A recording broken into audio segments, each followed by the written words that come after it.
When Johnny Depp walked onto the set of the Steve Harvey show, no one, neither the audience nor Steve himself, could have anticipated what was about to unfold. The mood began as light as a summer breeze, but it would soon drift into something deeper, something sacred, and the reason why will stay with you long after the lights go down. Like, subscribe, share, and comment if this story moved you. It just might change someone's life. The set gleamed under the soft hum of studio lights. Steve Harvey greeted the roaring audience with his signature smile, a blend of swagger and sincerity. His cue cards rested easily in his hand, but for once he wouldn't need them, because what was about to take place would abandon the script entirely. Johnny stepped out with that familiar quiet charisma.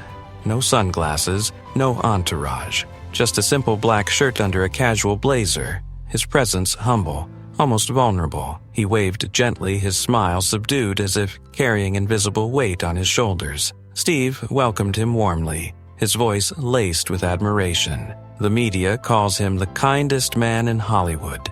The internet says he's the last of a dying breed. Me? I just call him real. The audience erupted in applause, but as Johnny sat down, his eyes locked on something small but powerful, hanging from Steve's neck, a crucifix. And in that single unspoken moment, everything changed. Johnny's gaze lingered. The stage, once meant for laughter and stories, suddenly shifted into sacred ground. The crowd quieted. Steve, sensing the energy shift, leaned in but said nothing. Then, in a voice barely above a whisper, Johnny broke the silence. Can I tell you something I've never shared publicly before? Even Steve didn't see it coming. The cameras kept rolling, but this wasn't television anymore. This was testimony. The studio felt suspended in time. You could hear a pin drop. What had begun as an ordinary celebrity sit-down was now drenched in something more raw, more holy. Steve's half-smile faded, replaced by quiet curiosity. He leaned forward, just slightly, eyes searching Johnny's. Of course, he said gently. You can tell me anything. Johnny sat back, folding his hands in his lap as if to steady them. There was a night, he began. A few years ago. I don't talk about it. I've never talked about it, but I think maybe I need to now. The audience leaned in. No one shuffled, no one coughed. The energy shifted from anticipation to reverence. I was in a very, very dark place, Johnny confessed. One of those nights where the weight on your chest feels so heavy you don't know if you'll ever breathe right again. He paused, his voice catching slightly. I didn't want to move. I didn't want to eat. I didn't want to exist. Steve's face softened with quiet pain. A man who had heard this story before, not from Johnny, but from the echoes of his own past. I picked up my phone, Johnny said, just to distract myself. No real purpose, just scrolling, numb. Then came the moment that changed everything. I came across this clip. A man standing on a stage, talking about storms, about pain, about how sometimes the thing breaking you is the very thing opening you. Steve blinked. His eyes widened just a little. He remembered that talk. It was you, Johnny said, voice trembling. You were wearing this same crucifix, and the way you spoke, it didn't feel rehearsed. It felt like you knew. Steve's hand instinctively found the cross around his neck, not as a host, not as a performer, as a man who had also stood on the edge of something bottomless. Johnny's voice softened, almost reverent now. You said, if you're still breathing, God's not done with you. And then he added, barely above a whisper, those words pulled me back from the edge. The audience, frozen in awe, sat wrapped in stillness. This wasn't a confession, it was a resurrection. For the first time in weeks, Johnny continued. I got up the next morning. I didn't feel whole, but I didn't feel lost anymore. Steve wiped his eyes subtly, instinctively. His voice cracked as he spoke. I was just trying to speak from my heart that day. I had no idea. Johnny leaned forward, interrupting softly. But that's what made it real. You weren't trying to be anything. You just were. And Steve, he added, that saved me. The words didn't fall like raindrops. They struck like thunder. Steve closed his eyes, hands pressed together, his crucifix still resting beneath his palm. No applause. Just a room full of people bearing witness. To truth, to pain, to grace. Johnny inhaled deeply. His hands trembled just slightly.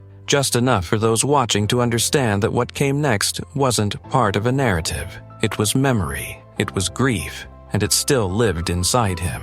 "I didn't come here to cry," he said, laughing faintly, but the laughter carried no joy. "But I think maybe the tears are a kind of truth too."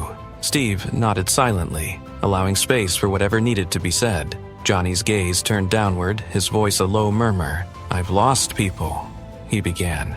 "Not just to death, but to life." He looked up, meeting Steve's eyes directly. "One of those losses I've never spoken of, not to anyone." The audience held its collective breath. "My daughter," Johnny whispered. "She was stillborn."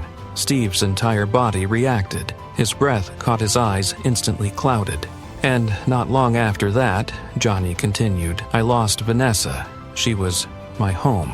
The pain in his voice wasn't theatrical, it was hollow, the kind of emptiness that never fully refills. "I didn't scream," he said. "I didn't throw things. Grief didn't come loud for me. It came like fog, quiet, cold, unrelenting." Steve sat frozen, his own breath shallow. "I kept filming. I kept smiling for press. I showed up on sets. I hid behind the makeup and the cameras because pretending to be someone else was easier than being myself when myself felt shattered." A woman in the front row pressed a tissue to her cheek. A man beside her bowed his head. "But eventually," Johnny said, voice thinning, "even the noise around me couldn't drown out the silence inside." He leaned back in his seat, staring somewhere beyond the cameras. "And one night, that silence almost swallowed me." Steve reached out subtly, just resting his hand on the side of his chair, as if trying to bridge the space between them. "I didn't pray," Johnny admitted. "I didn't know how. I didn't think I had the right." He paused, a deep, fragile breath. "I didn't hear God's voice, Steve. I didn't see a vision, but I heard something. A whisper, a pull, a reminder. And then I saw that video." Steve's hand covered his mouth briefly. "You," Johnny said. "You were the whisper." His words came slowly, like water returning after drought. "You didn't save me with a sermon. You saved me with your scars, with your truth. And when I saw that crucifix on your chest, I realized maybe mine wasn't the only heartbreaking." Steve lowered his head. His voice cracked under the weight of silence. "I never knew," he said. I just speak what's in me." Johnny gave a solemn nod. "And because you did, I'm here." He looked out toward the crowd, not for effect, but for impact. "There are people," he said, "watching this right now who feel like I did. They think they're too broken to be found. They're not." The silence that followed was more than respectful. It was holy. Steve Harvey, usually quick-witted and smooth with a comeback, found himself wordless. His hand lingered on the crucifix like it was holding his soul together. Johnny sat across from him, not as a celebrity, not even as a guest, but as a man who had walked through fire and still carried the scent of ash. Johnny leaned forward again, a voice quieter now but sharper, more deliberate. "Steve, can I tell you something else?" Steve didn't speak. He simply nodded the way you do when a sermon is happening in front of you and all you can do is receive it. "That night when I watched your video," Johnny said, "I thought I was just watching a man speak, but I wasn't. I was watching a man minister." Steve blinked, a tear escaping down his cheek, but Johnny continued. "You think you're just a comedian with faith. But Steve, I think you're a pastor in disguise." The audience reacted not with gasps, not with claps, but with silence. The kind of silence that replaces applause when truth hits too deep to cheer. Steve shook his head lightly, overwhelmed. "I've never thought of myself that way." "That's exactly why you are," Johnny said. "You didn't chase a platform. You didn't quote scripture like a shield. You just lived it. And that was the sermon." Steve looked down, eyes shut tight. "Man, I just wanted to survive my own storms." "And you did," Johnny nodded. "But you also lit a path for people still in theirs." He inhaled slowly, the moment thick with memory and meaning. "Steve, you said something in that clip I can never forget. You said, sometimes God doesn't call the qualified, He qualifies the called. And that was the moment I believed again." Johnny's hands rested on his knees, posture, relaxed voice, calm. But his eyes were burning with purpose. "You reminded me," he said, "that faith isn't just a belief. It's a bridge. It's what gets you from who you were to who you might still become." Steve looked up, his expression unraveling. "That message," Johnny said, "that wasn't for me alone. That was for you too." Steve tilted his head. "You need to hear your own words, Steve. You need to remember what they carry, because sometimes the messenger forgets he's also the mission." The statement landed like a stone dropped into deep water. "You weren't just preaching to us," Johnny said. "You were pouring out the very thing you needed to be reminded of yourself." Steve opened his mouth to speak but couldn't. His hand gripped the crucifix tighter than ever before, and Johnny's voice lowered once again. "You're not just wearing that cross, Steve. You're carrying it. For all of us." The lights above seemed to soften. The atmosphere wasn't electric anymore. It was sacred. The weight of Johnny's words pressed gently against the hearts of everyone in that room. There was no camera trick, no lighting change, no cue card behind the scenes. Just raw humanity. Just truth finally uncovered. Steve leaned forward, elbows resting on his knees like the sheer emotional gravity had made his body heavier. His voice was low, cracked. "You really think I'm meant for that?" Johnny didn't flinch. "I don't think it, Steve. I know it." And then, as if handing back something sacred, Johnny continued, "Sometimes your laughter is just the costume God wraps around your calling." Steve blinked hard. The words echoed in his bones. "You think you're hiding behind jokes," Johnny said. "But all this time you've been healing people. Through your stories, your faith, your presence." Steve wiped his eyes with the back of his hand. "I've asked God so many times, why me?" Johnny smiled gently. A smile not of joy but of shared pain, of quiet knowing. "I've asked that too," he said. "And the answer I've found is because we're the ones who know what it means to fall. We're the ones who know silence," he continued. "And that's why when we speak it reaches people who never felt seen." The crowd was unmoving. Even the crew behind the cameras stood completely still, as if afraid that breathing too loudly might rupture the holiness of the moment. Steve's voice was fragile now, like a string stretched tight. "I'm not perfect. I've made a lot of mistakes." Johnny nodded. "And that's exactly why you matter. Because God doesn't use the spotless," he added. "He uses the scarred. You don't shine because you're flawless, Steve. You shine because you're honest." Steve looked to the side, blinking rapidly. "You ever wonder why people trust you so fast?" Johnny asked. "Why strangers open up to you within seconds?" Steve gave a small nod. "It's because you don't wear a mask," Johnny said. "You wear wounds, and wounds, they speak louder than wisdom." He paused long enough for the words to truly settle. "And that crucifix you wear?" Johnny asked. "It's not decoration, it's declaration." Steve let out a breath he didn't know he was holding. "I came here to say thank you," Johnny said.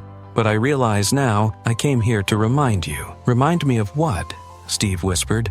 Johnny leaned in. "That what you're doing is divine." The crowd didn't react.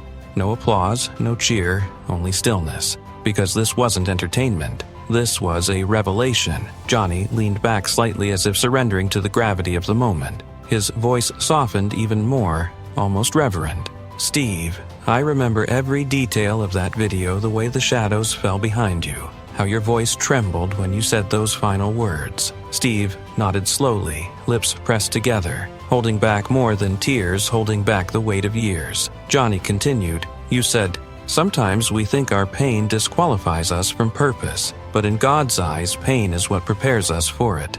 And I remember," he said, voice tightening, "I was sitting in the dark, still grieving, still lost. But when you said that, something inside me whispered, then maybe there's still purpose for me too." The cameras zoomed in slowly, instinctively, not for drama, but for intimacy. "And you didn't even know I was watching," Johnny added. Steve's voice cracked as he asked, "How long did you carry that with you?" "Every day since," Johnny replied without hesitation. "You see, Steve," he went on, "you thought you were just surviving your own fire, but what you didn't know is that your survival became someone else's roadmap." He smiled now, faint but true. That someone was me. Steve wiped his eyes once again, this time slower, more deliberate. "You make it sound like I'm a preacher." Johnny shrugged. "Maybe you are. But you don't preach from a pulpit," he said gently. "You preach from a couch, a mic, a broken place that somehow still shines." The audience watched, some now openly crying. A few held hands, others pressed palms to their chest.